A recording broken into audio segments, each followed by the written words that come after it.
Salvete discipuli. Soy el tutorísimo, tu profesor favorito, y en este vídeo te voy a explicar el sector primario. Para ello, como siempre, me voy a ayudar de la presentación que me he tirado tardes y tardes haciendo y de estos apuntes que tenemos por aquí. Ambas cosas, presentación y apuntes, están disponibles para su descarga en el aula virtual. Meteos en el aula virtual, que me ha quedado preciosa. Venga, vamos allá, que este vídeo va a ser largo y nos van a dar las uvas. Entonces, ya sabemos que el sector primario, como hemos aprendido en los temas anteriores, es ese sector que agrupa todas las actividades extractivas, o sea, todas las actividades en las que se extraen materias primas de la naturaleza. Y luego esas materias primas ya sabemos que se van a transformar en el sector secundario, pero bueno, no vamos a adelantar temas. En cualquier caso, ¿cuáles van a ser las principales actividades del sector primario? Pues la que podéis ver aquí, que es la agricultura. Estos son campos de arroz fabulosos. Pero vaya, van a ser la agricultura, la ganadería, la pesca, la explotación forestal y la minería. Y luego aparte, en esta presentación vamos a ver muy rápidamente cuál es la situación actual del sector primario en España. Así que vamos a empezar con la primera parte, la agricultura.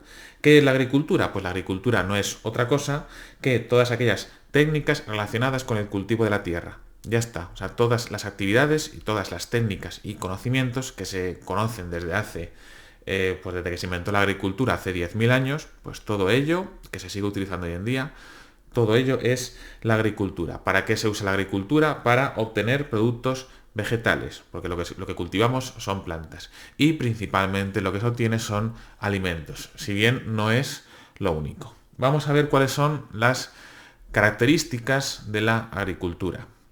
Para empezar, pues antes de nada tenemos que ver que la agricultura está condicionada por una serie de factores. ¿Os acordáis cuando hablábamos de los factores económicos en los temas anteriores? Pues la agricultura, por supuesto, también tiene unos factores específicos. Y son tanto físicos como humanos. El primero son los condicionantes naturales, que quizás son los más importantes. Para empezar, el clima. ¿Por qué? Porque las plantas no crecen en cualquier tipo de clima. Aquí este ejemplo que se ve en la pantalla es un cultivo en el Tíbet, a una altitud bastante alta. Pero claro, como podéis ver, de hecho, posiblemente estos sean el cultivo que esté a más altitud o uno de los cultivos que esté a más altitud del mundo. Y como podéis ver, está cultivado aquí abajo, pero no hay cultivos aquí arriba. ¿Por qué? Porque hace tanto frío que es imposible. Al igual que en un desierto, a priori, sería imposible cultivar, ¿no? Pues no, sí que se puede.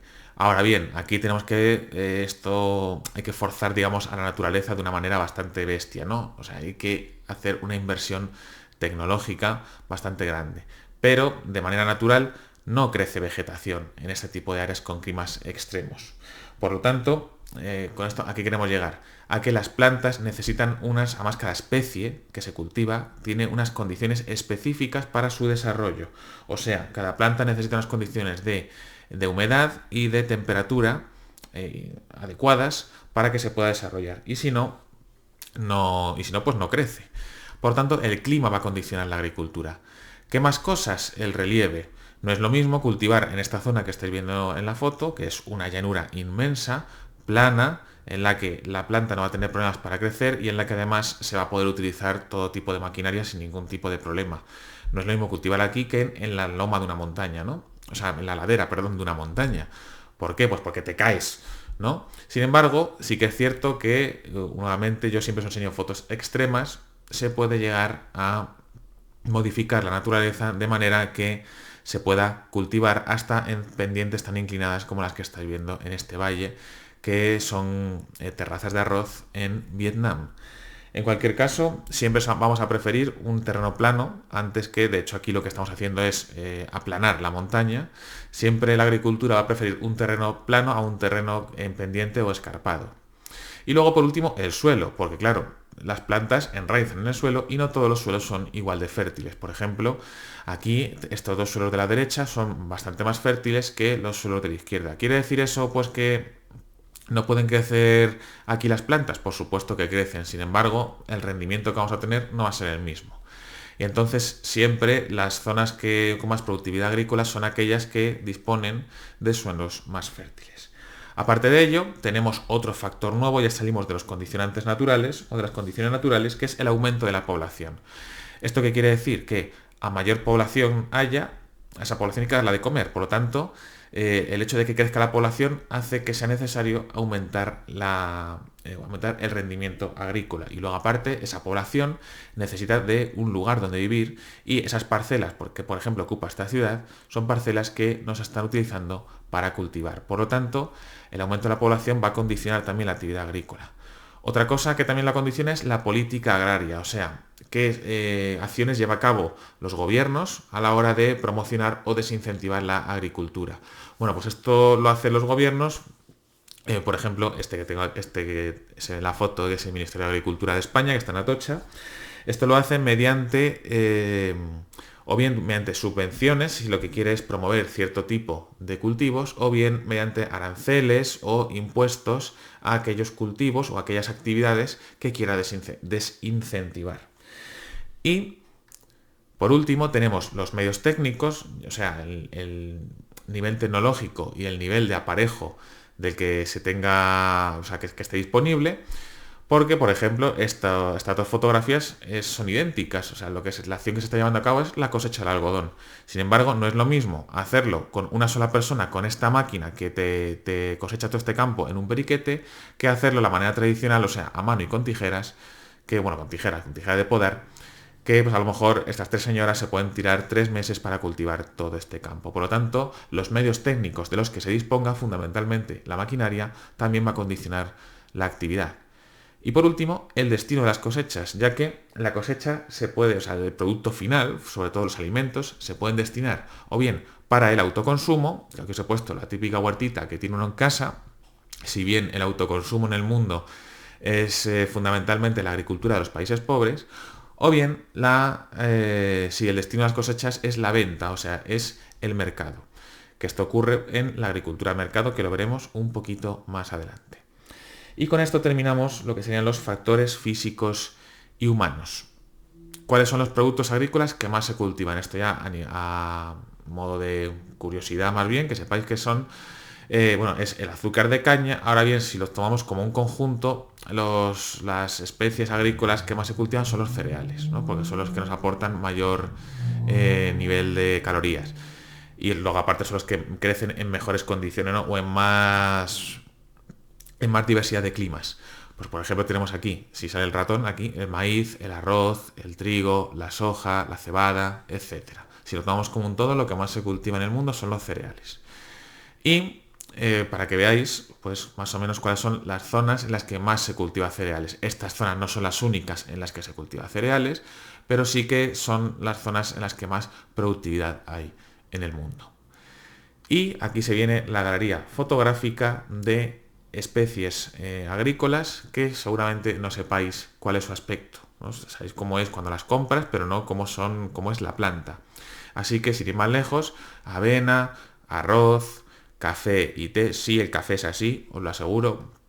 El cacao, el colacao, que está dentro aquí la semilla del cacao, las patatas, los garbanzos, las judías, los tomates, los pimientos, los pepinos, las calabazas que crecen en el suelo, los melones, que ricos están, la sandía, que asco me da, la caña de azúcar, que de aquí del tallo se saca luego lo que es el azúcar de caña, si bien nosotros aquí en España lo que se cultiva para el azúcar es la remolacha azucarera, las uvas, que de aquí sacamos pues, las propias uvas y el vino, el tabaco, no fuméis, y luego los frutales, manzanas, peras, melocotones, plátanos, mangos, naranjas, que tenemos un montón en Valencia, limones, mandarinas, de estos también. Luego también se producen no solamente alimentos, sino fibras textiles, por ejemplo, el algodón, el lino, el cáñamo, sí, eso es la planta del cannabis, del tallo se saca el cáñamo, no fuméis, y otro tipo de productos como pueden ser, de especies, los olivos, que en España vamos sobrados de olivos, estos Jaén de hecho, girasoles, cacahuetes, palmeras, sésamo, batatas, papayas, aguacates o dátiles.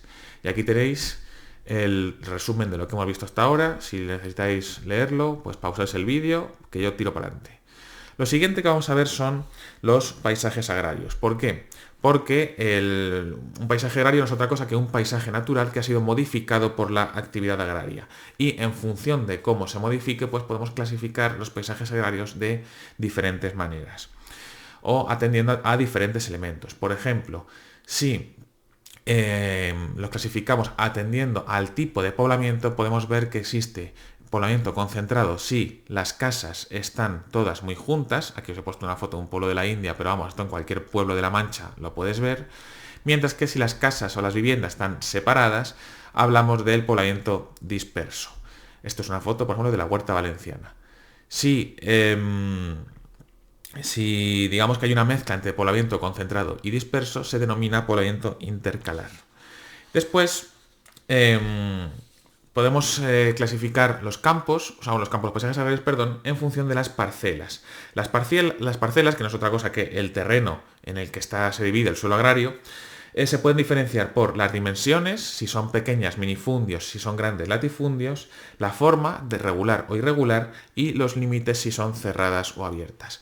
Puede haber muchas combinaciones de esto, pero digamos que los dos paisajes más típicos agrarios que podemos encontrar, por lo menos en Europa, son los de campos abiertos y los de campos cerrados. El primero, campos abiertos, se denomina también open field por el inglés, y son este tipo de parcelas, que son grandísimas parcelas, latifundios que se extienden hasta la línea del horizonte y que suelen ser de manera regular, suelen ser grandes cuadrados o rectángulos y que están sin vallar. Por eso se llaman campos abiertos. Esto, por ejemplo, sales por la carretera de Andalucía, por la carretera de Valencia y te encuentras tropecientos de estos, sobre todo campos de cereales, hablando de España siempre.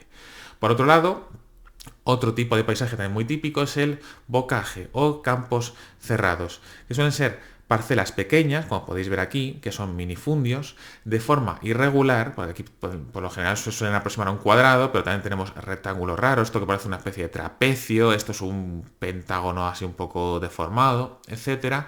Y lo más importante y lo que le da nombre es que están cercadas, se suelen cercar o bien con muros de piedra, o bien con una hilera de setos, o bien con alambre, o bien con cualquier cosa que tengas por ahí, ¿no? Y estos dos son los principales tipos de paisajes que podemos encontrar.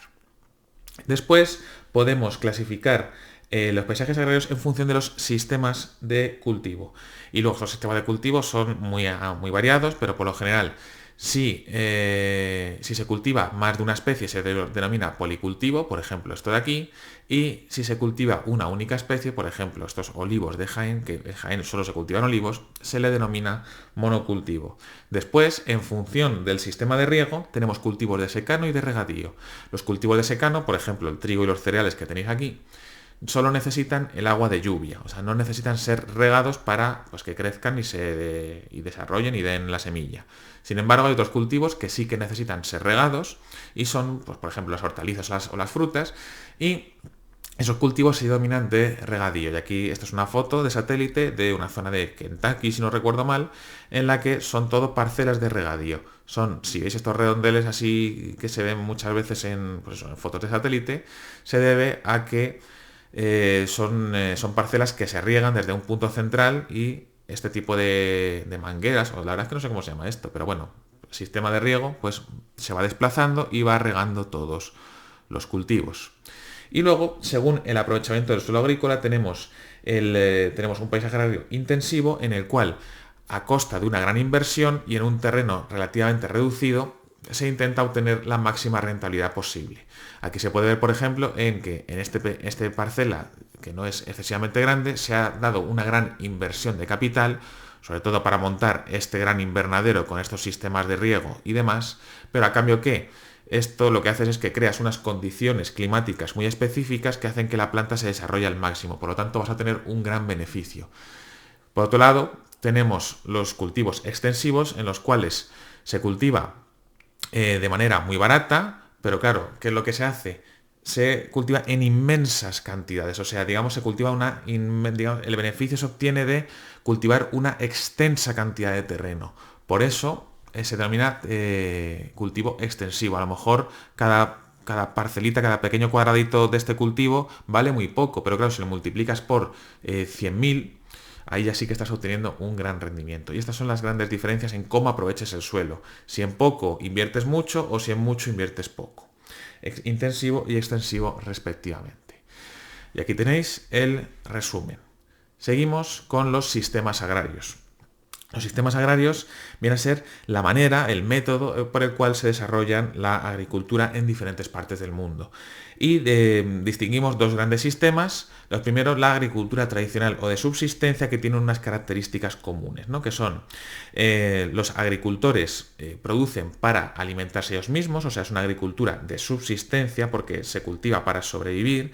Son explotaciones que suelen ser pequeñas, se suelen cultivar varios tipos de productos porque no vas a comer lo mismo todo el año, y el nivel tecnológico es muy bajo. Aquí lo podéis ver a mi primo de México, que está cultivando todavía con un arado de madera tirado por bueyes.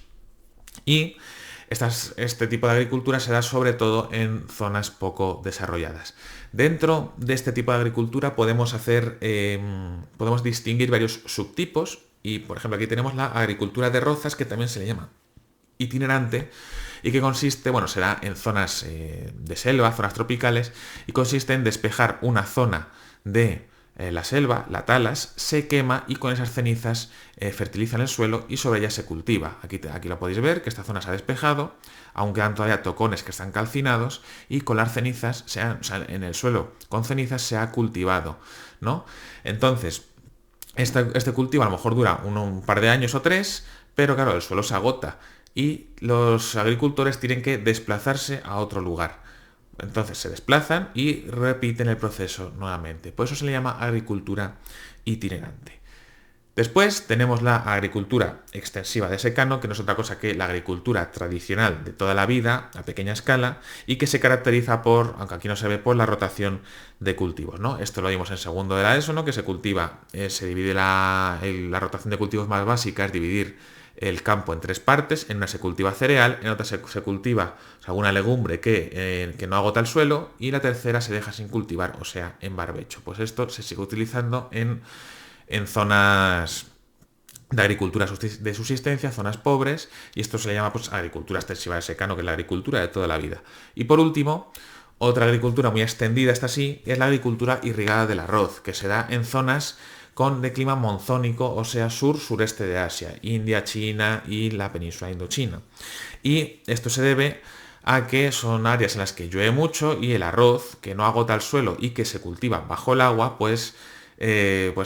crece muy bien en este tipo de zonas. Ahora bien, se cultiva de esta manera, ¿no? Se cultiva de manera tradicional, de manera manual, y aquí de hecho, aquí les veis que están plantando los pimpollitos del arroz, y se hace a mano, o sea, se requiere una grandísima mano de obra. Sin embargo, sí que verá que el arroz crece muy bien, y de hecho se producen 2 cosechas al año.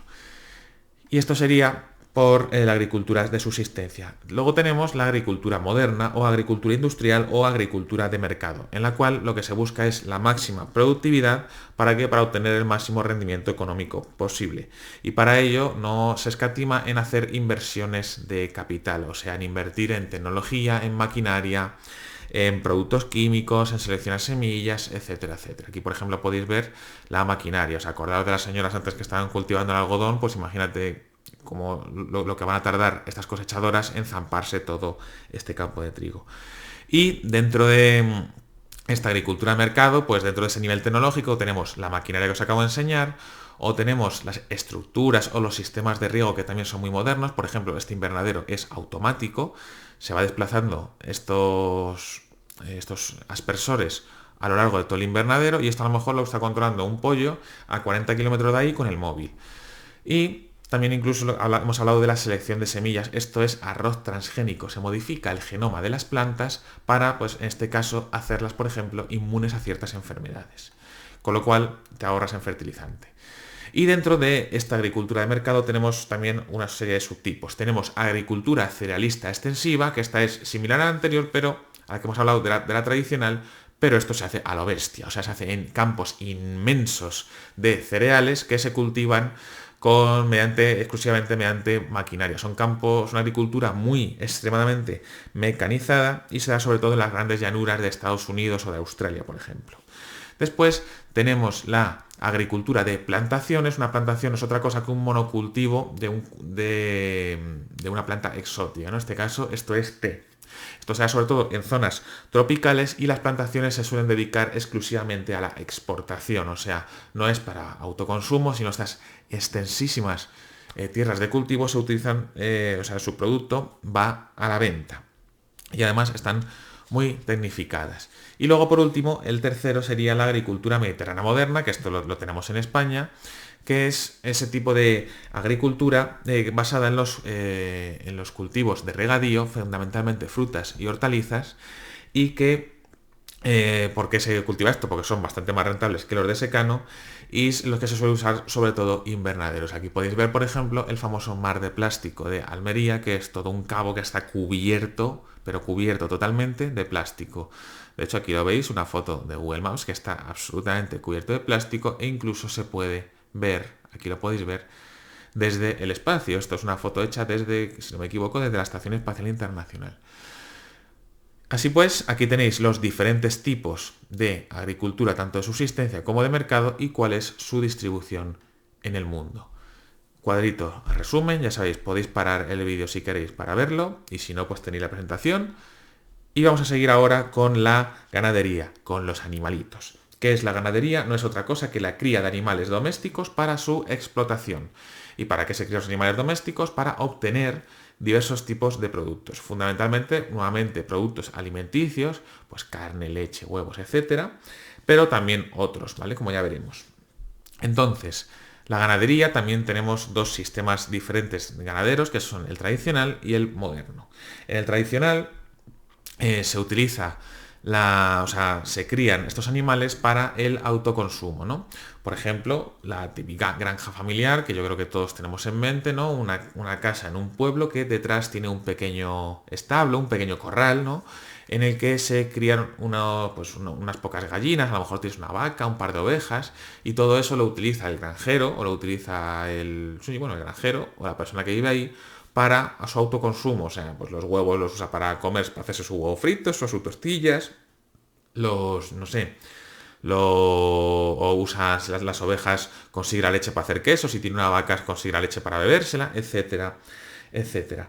En general suelen ser, en la ganadería tradicional, los rebaños suelen ser pequeños y eso, pues los productos que suelen dar son la carne, la leche, la lana y los huevos. Y pues a este ganado se le da de comer con los restos de las cosechas y suele pastar al aire libre en el campo o incluso en la propia parcela del granjero, que también suele ser agricultor. Y esta ganadería pues se suele practicar igualmente en zonas subdesarrolladas o en zonas rurales, muy rurales de los países subdesarrollados. ¿Vale? Otro tipo de ganadería tradicional sería, por ejemplo, el pastoreo, ¿no? Pues, de hecho, está relacionada con el anterior, ¿no?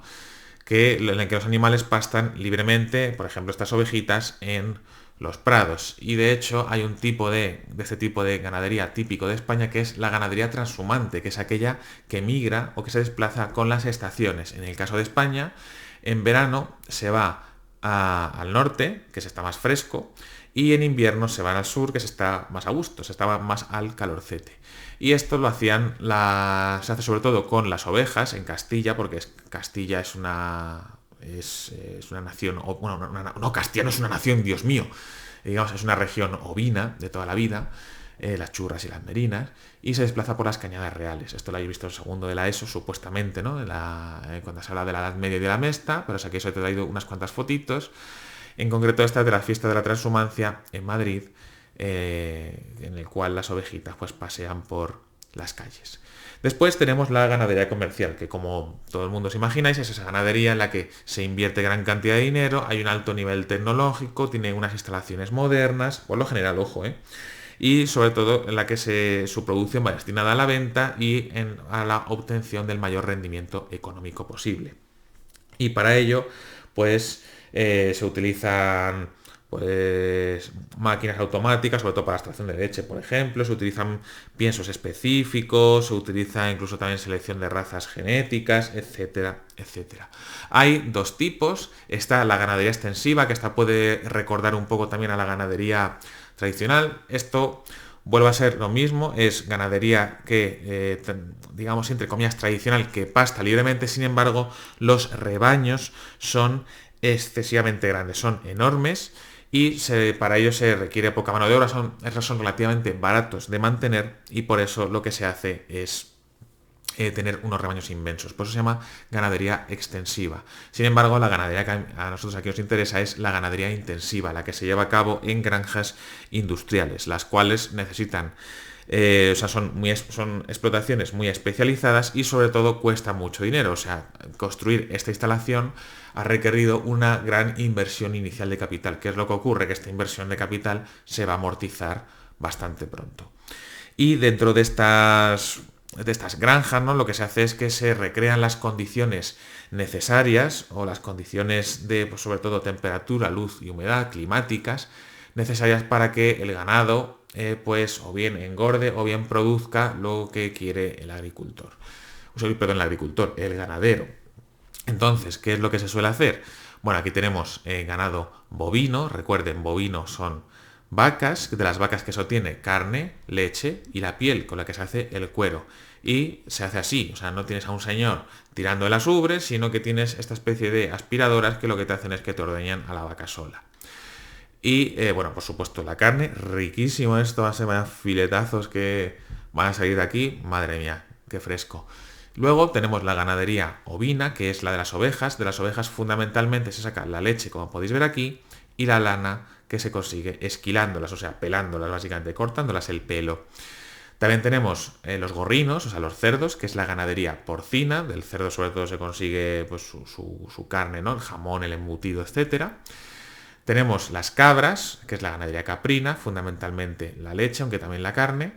La avicultura, que son las aves de corral, la explotación de las aves de corral, pollos, gallos y gallinas, que se usa para la carne, ¿no? Para todos hemos comido pollo, ¿no? Unos nuggets fresquísimos, y también sobre todo para los huevos, ¿no? Las gallinas ponedoras que tenéis aquí. Otro tipo de especies que también se crían en explotaciones ganaderas son los conejos, la cunicultura, y bueno, y otras muchas más, pero son de mucho menor nivel y por tanto no vamos a mencionar todas, ¿no? Y bueno, aquí tenéis cuál es su distribución nuevamente en el mundo y su cuadro resumen nuevamente. Después de los animalitos vamos a otro tipo de animales que son los que viven bajo el mar. Bajo el mar. ¿Qué son los peces? La actividad pesquera. ¿Qué es la pesca? No es otra cosa que la captura de peces de cualquier, bueno, del agua realmente, ¿no? De cualquier cuerpo de agua, ya sean mares, ríos, lagos u océanos, ¿no? O como bien los apuntes, aprovechamiento de los recursos alimenticios de los lagos, ríos, bla, bla, bla. Porque es, bueno, no solamente alimenticios, ¿vale? Aunque sí que es verdad que del pescado se obtiene sobre todo pues su carne, ¿no? Pues nos comemos el pescado, aunque también se pueden elaborar aceites y harinas. Nuevamente, dentro de esta pesca tenemos un sistema tradicional y un sistema moderno. A la pesca tradicional se le llama pesca artesanal, no tradicional, aunque también se le puede llamar, pero bueno, se le llama pesca artesanal. Y es aquella pesca que se hace cerca de la costa con un aparejo sencillo, o sea, con herramientas muy sencillas. Ya pueden ser cañas, arpones o pequeñas redes o trampas, etc. Y estas capturas que se hacen, pues estos señores están pescando para ellos mismos, ¿no? O sea, el nivel de productividad es bajo, el nivel tecnológico es bajo, como podéis ver, y las capturas van destinadas sobre todo al autoconsumo. Pues aquí tenemos diversos tipos, ¿no? Esto es en África, por ejemplo, y esto es en Vietnam, sureste asiático. Este tipo de pesca se da sobre todo en regiones subdesarrolladas, aunque ojo, también se hace en zonas desarrolladas en especies que no se pueden capturar de otra manera, como por ejemplo, ahora lo vamos a ver, que son estos señores de aquí, que son gallegos, y están pescando pulpo, ¿no? Y se hace en con este tipo de cestas y como podéis ver es un barco muy muy sencillito. La pesca artesanal también se sigue haciendo en zonas desarrolladas, ¿vale? Pero para unas especies concretas. En el caso de España, por ejemplo, para todo lo que son pues eso, pulpos, calamares y cualquier tipo de, pues, de molusco, de marisco. Luego, por otro lado, tenemos sistema moderno, que es la pesca comercial. Esta pesca comercial lo que busca es pescar lo máximo posible, toda esa pesca va destinada a abastecer a los mercados y por supuesto se necesita nuevamente un gran nivel de inversión inicial. Si os fijáis, en todas esas actividades, agricultura, ganadería y pesca, todas tienen sistema tradicional y sistema moderno, y todos los sistemas tradicionales y todos los sistemas modernos comparten una serie de características. Seguimos con la pesca comercial. Como podéis ver, se utilizan grandísimos barcos, ¿vale?, que cuestan muchísimo dinero, y se utilizan las tecnologías más modernas, ¿no? Aparte del propio barco, se usan unas redes gigantescas y, como podéis ver, las capturas son inmensas. Este tipo de pesca se hace o bien cerca de la costa, que se llama pesca de bajura o costera, o se hace lejos de la costa, en el océano. Por ejemplo, este de aquí lo están haciendo, que es la gran pesca o la pesca de altura, que se hace con flotas de barcos, ¿vale? Porque este pesca, pero luego este propio barco seguramente conserve sus propias capturas. Pero este barco pequeñito que no puede, lo que hace es que lo descarga a un barco nodriza, y ese barco nodriza, que está refrigerado, guarda ese pescado durante meses y luego lo lleva pues a puerto. O directamente no lo guarda, sino que se va a puerto y le sustituye un nuevo barco. Sin embargo, el barco pescador se queda por aquí. Y luego, por último, hay que mencionar la acuicultura, que no es otra cosa que la cría de animales y también las plantas en cautividad, ¿vale? O sea, granjas de peces, básicamente. Ya sea agua dulce o agua salada. En el caso de agua dulce, esto es una piscifactoría, porque se llaman así, no se llaman granjas de peces, se llaman piscifactorías. Esta está en Castellón, si no recuerdo mal. Y esto es de agua dulce, por eso está dentro de la tierra, pero también las tenemos de agua salada, por ejemplo, esta que está al lado de la costa. Esto no es otra cosa que redes que van hacia abajo, como podéis ver, por ejemplo, en este ejemplo de aquí, que están criando ostras. Y por último hay que hablar de las algas, ¿no? Del cultivo de las algas, porque las algas, sabéis que es una planta marina, también se cultivan, y se cultivan, por supuesto, bajo el agua. Esto es un pueblo de Indonesia, como podéis ver aquí abajo, esto es la línea de costa, estas cositas blancas son los barcos, y como podéis ver hay una grandísima extensión de terreno bajo la playa que está cultivado. Por último, ¿dónde se realizan las capturas? Fundamentalmente en las zonas cercanas a la costa, aunque también hay grandes caladeros, porque las zonas donde abunda la pesca no es otra cosa que caladeros, así es como se llaman, en los grandes océanos, fundamentalmente en el Atlántico y en el Índico. Y con esto ya lo dejamos. Bueno, ya terminamos la actividad pesquera, no lo dejamos todavía, aún nos queda. Aquí tenéis el cuadro resumen de los pececicos. Nos vamos a la explotación forestal. ¿Qué es la explotación forestal? Pues no es otra cosa que el aprovechamiento de los recursos de los bosques, ¿no? También se le llama silvicultura, si es sostenible, bla, bla, bla, ¿no?, que dice el libro. ¿Cuáles son los principales recursos que se obtienen de la explotación forestal, de todas estas áreas forestales que tenéis en el mundo? Pues lo fundamental es la madera. Ya sabéis que la madera se usa para mil cosas. Se usa para construir, se usa para quemar, para darnos calor, se usa para los muebles, se usa para hacer herramientas, se usa para hacer el papel sobre el que estamos leyendo ahora mismo, etcétera, etcétera. Y no, aunque no solo esto, ¿eh? Y luego dentro de las maderas, esto es un aserradero normal y corriente, podemos encontrar maderas blandas, que son las que se obtienen de las coníferas, que son hojas, son árboles o especies perennifolias, por ejemplo, pinos o abetos. También tenemos maderas duras, que son más duras que las anteriores, y se obtienen de árboles sobre todo caducifolios, por ejemplo en España robles o hayas. Y luego tenemos las maderas preciosas, que son maderas muy raras, muy bonitas, con unas cualidades muy especiales, y que son carísimas y que se talan de manera casi siempre ilegal. Aquí tenéis dos ejemplos con el palo de rosa o el ébano. ¿Qué más cosas se sacan de la explotación forestal? Pues podemos sacar el corcho del alcornoque, que no es otra cosa que la corteza interior del alcornoque. Se saca el caucho, que es la resina de un árbol tropical concreto, que esto antes se usaba para hacer gomas, aunque ahora ya la mayoría de las gomas son sintéticas. También se saca en general la resina de todos estos árboles, se usa para hacer moldes o para hacer otro tipo de cosas. Esto es en Segovia, por cierto. E incluso se saca se utilizaba antes más, ahora ya menos, para productos farmacéuticos, ¿no? El ejemplo más típico es el sauce blanco, de cuya corteza se saca el ácido acetilsalicílico, que es el principio activo de las aspirinas, ¿no?, que fue el primer analgésico que se vendió bien. Y aparte de esto, también podemos sacar, se pueden recolectar productos silvestres, pues la recolección de frutos, por ejemplo, aunque os he puesto una foto de las trufitas, que es un tipo de hongo que está que te cagas, o eso dicen porque son tan caras que no las he probado nunca. Así pues, tan sencillo como saberse la la definición y los diferentes tipos de recursos que podemos sacar. Por último, la última actividad es la minería. Recordad que la minería, mucha gente, incluso el propio libro de texto, lo considera parte del sector secundario. ¿Por qué? Pues porque para la minería necesitas una serie de prospecciones para ver si hay aquí mineral, no sé qué. El caso, una serie de procesos previos.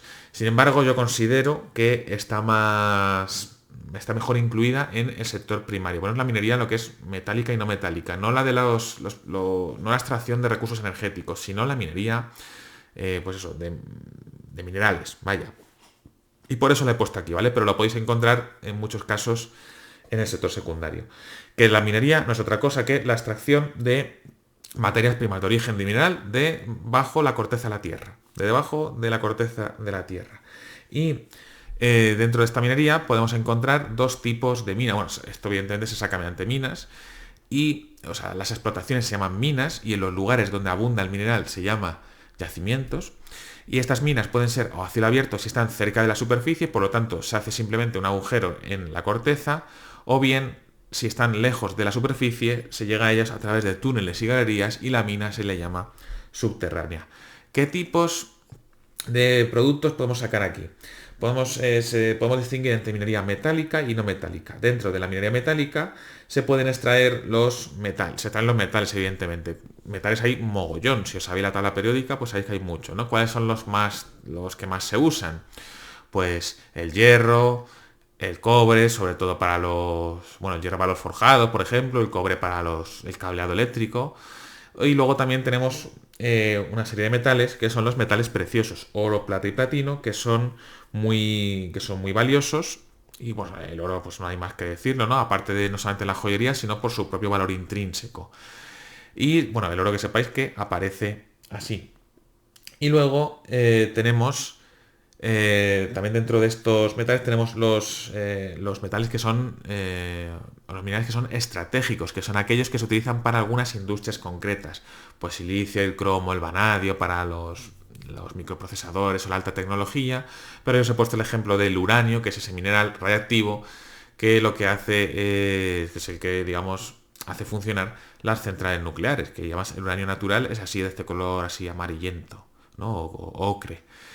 Luego también tenemos las piedras preciosas, que también forman parte de, bueno, pues dentro de este tipo de, ¿cómo decirlo?, de productos de minerales que son muy caros, ¿no? Diamantes, zafiros, esmeraldas, rubíes, bla, bla, bla, bla, bla, que sobre todo se usa en joyería. Y luego, por otro lado, tenemos la minería no metálica, que son en la que se obtienen otro tipo de minerales, los minerales no metálicos, que son aquellos que están formados a su vez por otros minerales, ¿vale? O sea, digamos que no son elementos químicos. Pues, por ejemplo, el azufre, la sal, el yeso, etcétera. Aquí os he puesto, bueno, esto se usa sobre todo en el caso de las rocas, que es lo que vamos a ver ahora, se utilizan para la construcción y se llaman sus explotaciones, que son a cielo abierto, se llaman canteras. Aquí tenéis una cantera de caliza, una cantera de mármol, que sabéis que es un material muy apreciado y además son preciosas las minas, bueno, perdón, las canteras de mármol, y por eso os he puesto tantas fotos, mira, es que es una pasada. Luego tenemos el mármol de los pobres, que es el yeso, y dentro de estos productos que os he hablado, pues quería pararme en el de la sal, que se obtiene mediante minas subterráneas y que suelen ser muy bonitas y muy vistosas. Aquí tenéis un par de ejemplos. Esta mina está abandonada, pero todo esto, paredes, suelo, techo y demás, está hecho de sal. O sea, tú lo tocas y está salado. Bueno, lo tocas, no, lo pruebas y está salado. Está en concreto, está en Rumanía, que he estado yo, y aquí pues tiene de todo, un campo de fútbol, tienes una capilla, un restaurante, se ha reconvertido pues una especie como si fuera un centro comercial. Y aquí tenéis el mapa donde podéis ver la distribución de las mayores explotaciones minerales del mundo, ¿vale? Hay en todos lados, en todos los países hay explotación mineral, ¿vale? Pero estas son las más grandes, ¿no? En España también tenemos. Y aquí tenéis cuadro resumen, como siempre, muy sencillo, saber que la minería, diferenciar entre cielo abierto y subterránea, y entre la metálica y la no metálica. Y por último, unos apuntes muy sencillitos sobre el sector primario en España. ¿Qué se produce en España dentro del sector primario? Pues todos conocemos los productos típicos, ¿no? Sobre todo gastronómicos, ¿no? Pues por ejemplo, el queso manchego, el vino aquí en La Rioja y también aquí ¿cómo se llama este? Se me acaba de ir la denominación de origen de este vino, pero bueno, el jamón famoso aquí también esto era jabugo, creo, y aquí estaba el otro, no, aquí estaba guijuelo y aquí está jabugo. O yo qué sé, el vino de Jerez, moscatel, ¿qué más hay aquí? Los pimientos, las sandías, a ver qué más. Por supuesto, la lana de Castilla, los quesos One More Time, el marisco gallego, ¿qué más? El cava catalán, etcétera, etcétera, ¿no?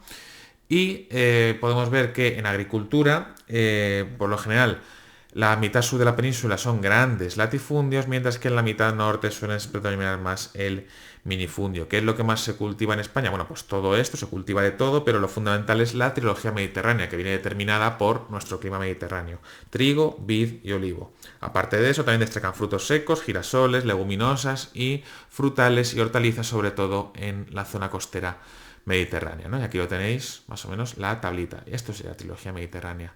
Después, en ganadería, pues lo que más destaca es el bovino, que se usa para carne y leche, el ovino también para carne y leche, si bien la lana cada vez se usa menos, y luego el porcino para los embutidos y la avicultura para carne y huevos. ¿Y cuál es el animal que más destaca de nuestro? Es el gorrino con el jamón serrano, esto cerdo ibérico, ahí pastando en la dehesa, riquísimo, aquí lo tenéis. Respecto a la pesca, España es una de los países que más pesca, o sea, tenemos una tradición pesquera muy grande y se pesca en todas las costas y bueno, aquí tenéis las diferentes zonas costeras porque están divididas y con sus puertos pesqueros, de hecho supongo que habéis estado en un puerto pesquero y estos son los mayores, digamos, regiones pesqueras en las que pescamos nosotros, ¿veis? Aquí tenéis, por ejemplo, esto es pesca en Cádiz, si no recuerdo mal. Por último, dentro de la explotación forestal, pues en España también tenemos bosques para aburrir y lo que más se suele extraer o talar es el pino y el eucalipto, que se suele utilizar para madera y para resina, sin olvidarnos de el corcho de Extremadura, porque en Extremadura hay alcornoques por un tubo, estos son eucaliptos si no recuerdo mal, aquí hay alcornoques por un tubo y somos uno de los grandes productores de corcho a nivel mundial. Por último, en la minería, pues si bien la minería en España tradicionalmente también ha sido un país de gran tradición minera, ahora bien, en los últimos años pues ha ido, digamos, decreciendo bastante la producción, si bien ha tenido un ligero repunte en los últimos años. Aquí tenéis una mina que, si no me equivoco, es de cobre y está en Andalucía, y la mayoría y aquí tenéis pues lo que se extrae, ¿no?, de cada una de ellas, ¿no? Fundamentalmente lo que sacamos es cobre, yeso, magnesita y bentonita. Estas dos últimas, ¿para qué sirven? Pues no lo sé. Pero bueno, y luego también sacamos más cositas, pero ya a mucho menor nivel. Y fin, terminamos con esta maravillosa foto que a lo mejor habéis estado. Esto es una salina esta es la Laguna Rosa de Torrevieja, Alicante. Ya hemos terminado. Espero que os hayáis enterado y que este vídeo os haya servido de ayuda. Ya sabéis que en el caso de que aún así os queden dudas, podéis usar o bien los comentarios del vídeo o bien escribirme a mi correo electrónico de Educamadrid o bien por el aula virtual o incluso por mis redes sociales Instagram y Twitch, que ya sabéis que hago streamings todos los días, cuyos links tenéis abajo en la caja de descripción.